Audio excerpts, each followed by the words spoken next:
Hi friends, I'm Ruel Gaviola. Today we're looking at the 25 must-get games at Gen Con. These are my personal choices for the games I'm really excited about that are for sale at this year's Gen Con. There are a lot of games you can demo at Gen Con, but I want to take a look at the games that you can actually buy this year. Now, these are the top 25 in my opinion, and speaking of 25, did you know that you can get 25% off Taylor.com? This is the monthly men's clothing service that I use, and they keep me looking great thanks to their personal stylist, shout out Serena.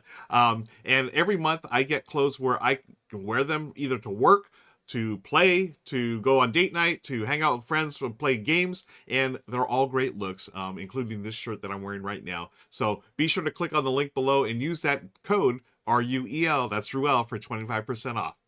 Okay, without further ado, let's kick it off with number 25, Slambo. Yeah, I love Slambo. This is the game that Michelle and I jumped into right away because it's super simple. It is a 20 or maybe not even 25. I was going to say 20. No, it's more like a 5 to 10 minute game where you're just playing as sumo wrestlers trying to pin each other, and you're doing that through simple card play, trying to manage your hand of cards in order to stay either below 10 or above 0. Each card is negative or positive, and you just play until one of you cannot do that and you get pinned. And if you get pinned 3 times, you've lost, and the other player will raise their hand in victory.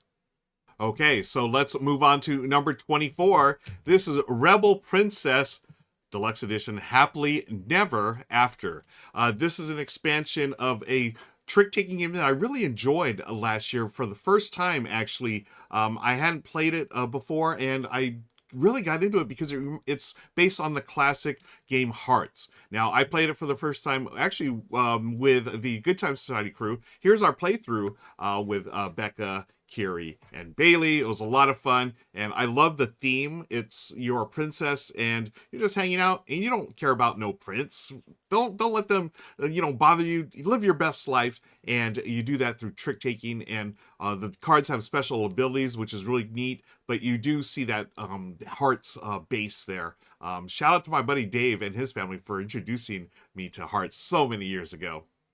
Okay, let's move on to another game that I'm looking forward to. This is our number 23. It is Luthier. This is Rahdo's playthrough. Now, this is definitely heavier than some of the other games on my list, but I'm really looking forward to it because it's got a really cool theme. You are crafting musical instruments here, and you're doing it through some hidden bidding and worker placement, and I'm excited about it because, I mean, look at this. This looks beautiful, and I'm going to have to watch Rahdo's video again to make sure this is the game that I want to take home at this year's Gen Con. That's our number 23, Luthier. So my next pick is going back to the light end of things. This is number 22, Tag Team. Becca and I played this over on Good Morning Society recently, and we really enjoyed it. This is a 2-player head-to-head matchup. It's supposed to remind you of those old school 90s fighting games, and this is hand management. It is an auto battler. So after you set up your hand, you're doing a little hand management, you go and just play the cards as they come up, and you're going to see who wins the battle. You get down to 0 hit points, you lose. It's a really fun system, and there's a bunch of characters that you can mix and match for your tag team. And that's my number 22, Tag Team. Moving on to 21, it's another 2-player game, friends. It is Iliad. This is a game from the one and only Dr. Reiner Knizia, my favorite designer. This is Monique and Naveen's video. Shout out to Before You Play. In this game, you're drawing tiles, and you're going to be placing them onto this grid. It's area control with some drafting mechanism to it, and a little hand management as well. And you place these down on the grid, and you're going to score points based on who has the most on a certain row or column. And some of the numbers have special abilities in order to allow you to move tiles. The tiles that you do place, they have to be orthogonally adjacent to a previous place tile. But you'll see there's a lot of variability based on the scoring tiles that are on the outer edges, and you get to score which one you want. So there are different sets that you can collect. It is a masterpiece, as always, from the one and only Dr. Knizia. I'm excited to get this. Shout out to my friend Daryl for teaching this to me, and hopefully I can get my own copy this year at Gen Con. All right, moving right along, let's go on to number 20. This is a game that I did a preview last year on Rahdo's channel, and I loved it so much that I went back to it, brought it to Becca over on Good Morning Society, and it reminded me how fun this game was. It is number 20, Big Sur. This is from Mondo Davis, a newish designer. I don't know. Actually, Mondo's been designing games for a while, but I feel like his games have been really hitting with me lately, including Colorfield and now a Big Sur.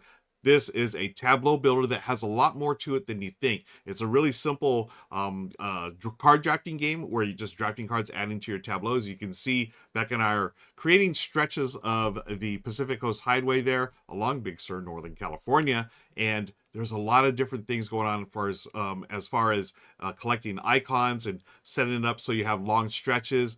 Folks, be sure to check this out. Good things come in small packages, and I think Big Sur is going to be a big hit at Gen Con. All right, let's move on to number 19. This is another game that I covered for Rahdo. No, it's not a game that I covered for Rahdo. This is a game I covered on my own channel, but it's also from 25th Century Games called Wine Cellar. I played this again on Good Morning Society with Becca and also our special guest, Ivan Van Norman. This reminds me of For Sale, but with a little more going on. If you like the classic For Sale game, you will love Wine Cellar. It has this element of, hey, every round you're going to auction wines off and buy them for your collection, but you're using the cards to bid for them. I always like that in games where you use like multi-use cards, right? You bid for them, and then those cards that you've used to bid, those become the next cards you can bid in the next round. So depending on what people put, you'll see what you can hopefully gather in your wine cellar. There's different things to collect, such as the type of wine, and then as you can see those numbers there, you're going to turn over the wines on their sides because that's how you store wine, right, on their side. And then there's this really cool element of scoring where you're going to go left to right, top to bottom, and depending on where it is in your collection, that's how many points you're going to score. In addition to your like secret missions, basically your customers, your clients that you want to sell, they have different preferences, and hopefully you'll get all the wine that they like. So I love this game, and it is my number 19 for my games that I'm excited about at Gen Con, Wine Cellar. Okay, coming right up next is a game that's been out of print for a while, and I'm so glad it's coming back to print because it's one of my favorite word games. It is Wordsy. Beck and I played it on Good Morning Society because she is my fellow word game nerd, and in this real-time game, you're creating words as fast as you can and hopefully scoring the most points by using just the letters on the table there. You'll see those here. Let me fast forward a little bit in the video. Those letters that you're going to use in your word, and they're just the consonants. You can use whatever vowels you want, and you can use the letters as many times you want, but you can only score them for as many times they're on the board.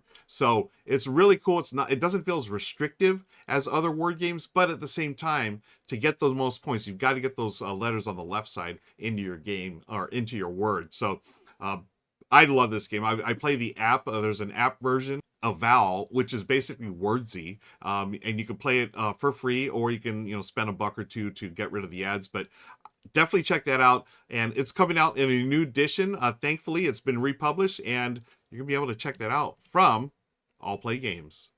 All right, so I couldn't just put a bunch of games here that I'm totally familiar with. So I want to throw one out here that I have no idea what this game plays like, but it looks interesting to me on a couple of aspects here. It's number 17, Ace of Spades. Now, you had me at the name alone, Ace of Spades. I mean, this is a game that's based on poker, I believe. You're using poker hands to work cooperatively or solo. It's about a 45 minute game, as you can see here. You're trying to take out the minions and then the baddie using poker hands, I believe. That's the way I looked at it. And you had me right there. It's a Devere game as well. So y'all know Devere puts out some great stuff. And look at this.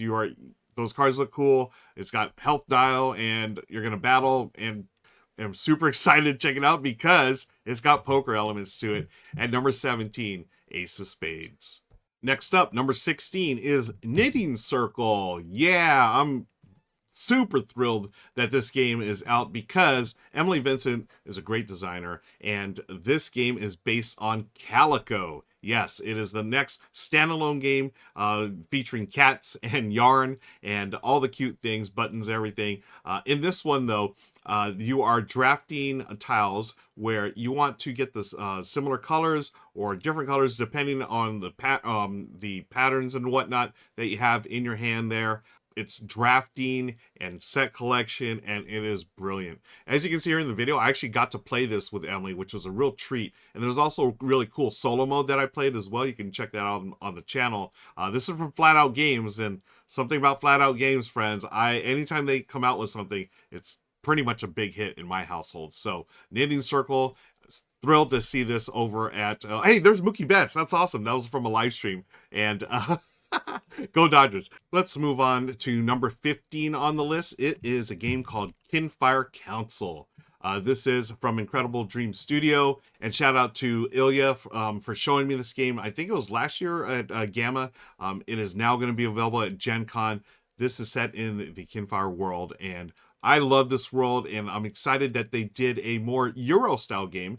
This is a worker placement game, and it's got some voting as well, and you're just trying to build up in this world and hopefully take over and influence the council, I believe it is. All right, Kinfire Council, and you upgrade items, collect the resources, and hopefully construct the buildings and lighthouses that'll get you the most points in Kinfire Council. Okay, number 14 is one that I've covered on my channel. This is called Twinkle Twinkle. I was so ecstatic that I got this game early because I'm a huge fan of Amon Anderson, who did last year's Gnome Hollow. This is the tile laying game that he's done this year, and it's definitely a different twist than Gnome Hollow. And as far as gameplay, I really like the acrylic tiles here, well, plastic tiles, and you're placing them. The tile laying is really neat because you're doing all kinds of different patterns for constellations and the different asteroids and satellites and everything. You have different scoring methods. It's really simple to get into. And here's what I like about it. The base game, terrific. It's quick, it's easy, maybe a little too light for hardcore gamers, but the thing is, there's a bunch of expansions that are already released. So I think they're going to be released at the same time at Gen Con. So be sure to pick all of those up because they add all kinds of different scoring mechanisms for all y'all hardcore gamers. That's what you'll probably dig. But I love Amon Anderson's games, and Twinkle Twinkle is a fun one. Okay, we just mentioned Flat Out Games. Here's another game that I'm excited about that Flat Out's coming out this year. It's Point Galaxy. Yeah, this is the latest and perhaps the greatest in the Point series games. You had Point Salad, very fun, light card drafting game, a set collection. Then you had Point City, which was a little bit more engine building along with the drafting. Now we have Point Galaxy, which, first of all, it's space. I love the space sci-fi theme. Drafting as well. And what you're doing here is building your own galaxy. And you have different rows and columns here. The columns represent the galaxy that you're trying, or the, part of the universe you're building for each column. And so it's got this little spatial element to it that's really neat. And different types of ways you can score. And perhaps the most thinky of the series, I don't know, but definitely check it out. Here I'm playing the solo mode. I really enjoyed it because it was easy to get to the table, not too much upkeep and overhead, but a terrific game, the latest from Flat Out Games, Point Galaxy. Moving right along, let's go to number 12. This is a game that is now available for pre-order, and you can pick it up at Gen Con. It is High Tide.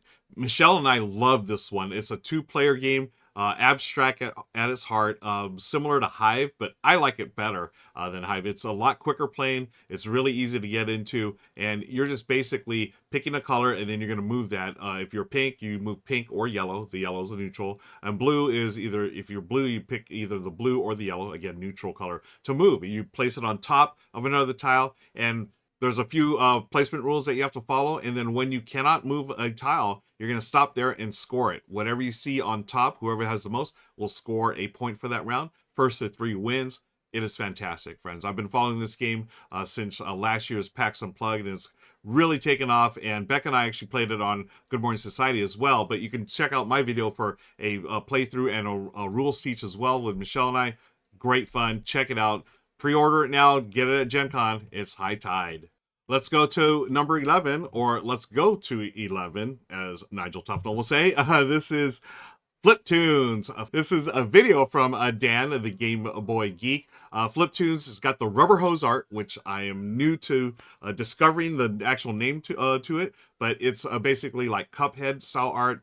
This is a quick, Very quick deck building game. I just played this on BGA for the first time, and I was really surprised how fast it went. And I love games like this where it takes the basic elements of deck building, really slims it down. So I feel like this is going to be a very approachable game for those of you who are new to deck building, or if you have friends or family who are new to deck building, be sure to play this one. It's got the fun art, and it's really quick and going to get through a game in minutes, folks. So Fliptoons is on my list. Let's move on to number 10. A company that I'm always excited about is Ivy Studio, Ivy Games, and they've got my number 10. It's Brink. You know, I love worker placement. One of my favorite mechanisms of all time. And you place it in space. Again, my favorite theme as far as, you know, sci-fi. I'm all about it. I'm all into Brink. It's set, I believe, in the Moonrakers world, which is just a fantastic game in itself. And they've got Moon Rollers as well, other expansions.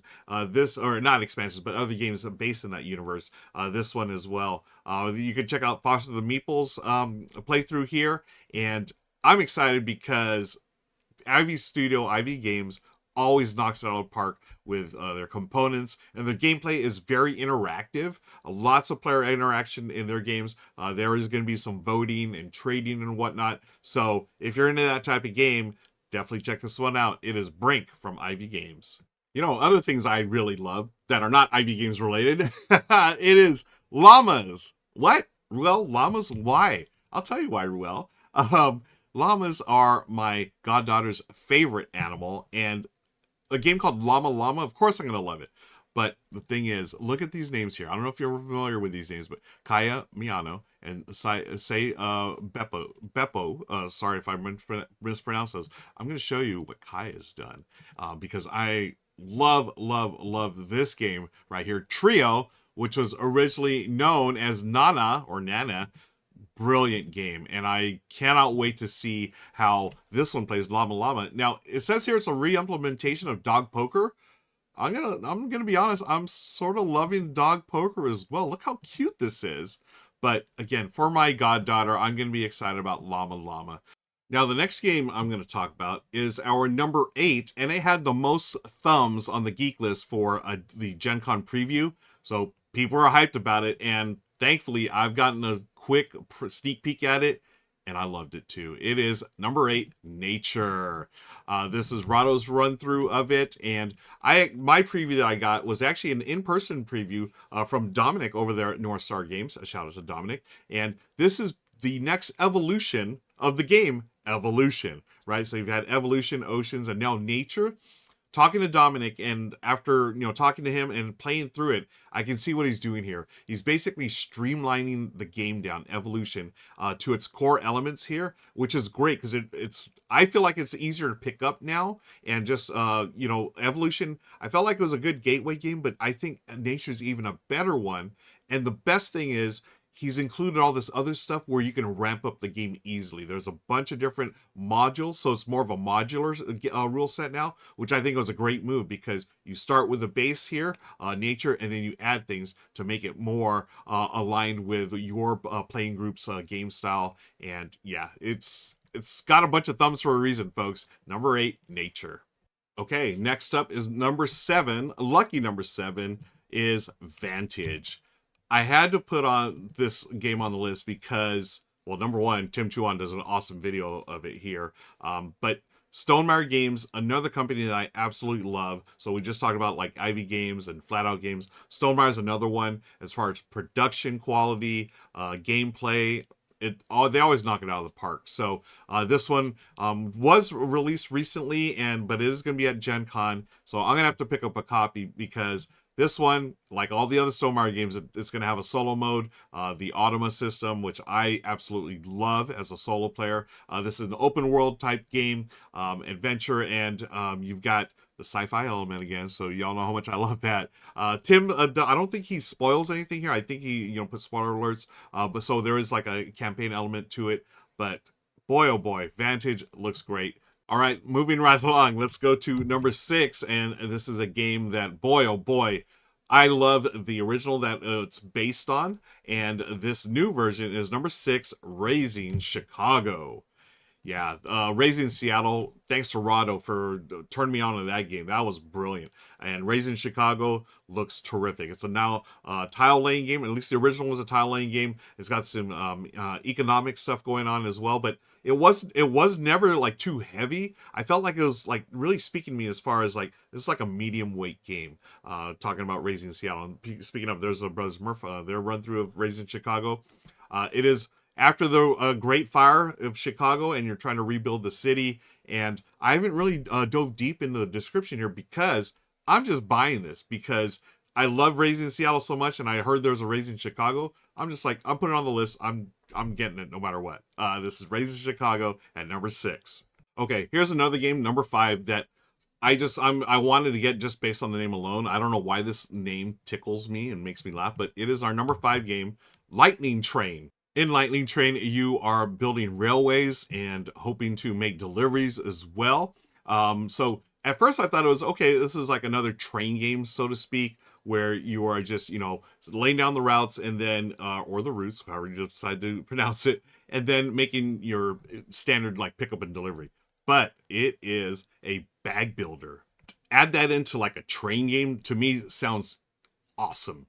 You may know the designer, Paul Dennen, from other games such as Dune Imperium and Clank. Yeah, two of the biggest, best games out there. So this one is a must-see or must-get on my list. It's number 5, Lightning Train. Okay, number 4. If I would have thought this through a little bit more, I would have had this at number 5 to make the perfect, I guess, in-sync numbering. But it is Fight 5 from Chip Theory Games at my number 4.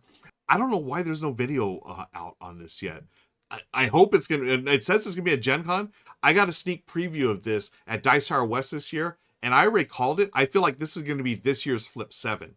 It's basically the game War, but multiplayer, and it's quick, it's easy, it's one of those games like Flip 7 where like, okay, yeah, it's like blackjack. Fight 5, it's like War. I really feel like this is going to be the next Flip 7. Now, it does have the Chip Theory quality components, so it's not going to be like a super, $8 game, super cheap, say $8 game.